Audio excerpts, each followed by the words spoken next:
சபை தலைவர் அவர்களே, நான் ஒன்றை நினைவு காட்டுகின்றேன்.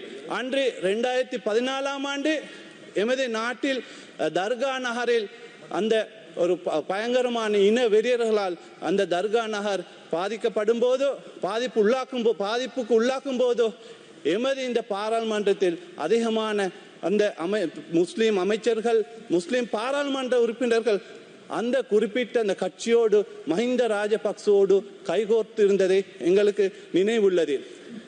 அதே போன்று இலங்கையில் மிக மோசமாக இனப்படுகொலைகள், இன அழிப்பு அல்லது மக்களுக்கு வாழக்கூடிய சூழலை மோசமாக நாசமாக்கி அந்த காலகட்டங்களில் எமது முஸ்லிம் தலைமைகள் ஒன்று சேராத அந்த சந்தர்ப்பத்தை நாங்கள் ஞாபகமூட்ட வேண்டும்.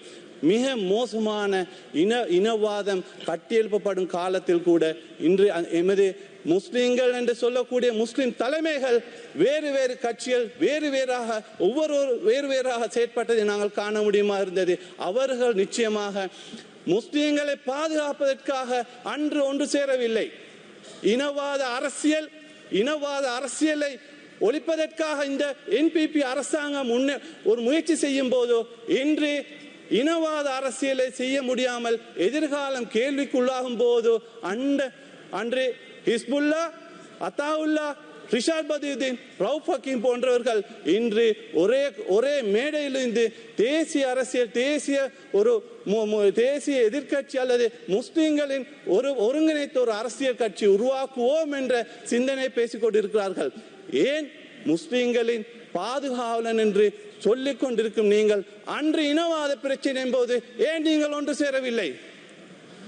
இன்று உங்களுடைய இந்த இனவாத அரசியல் முற்றுப்புள்ளி வரும்போது உங்களது தனிப்பட்ட சுய லாபத்துக்காக இந்த முஸ்லிம்களை நீங்கள் காட்டிக் கொடுக்கும் சமூகமாக மாறிக்கொண்டிருக்கிறீர்கள்.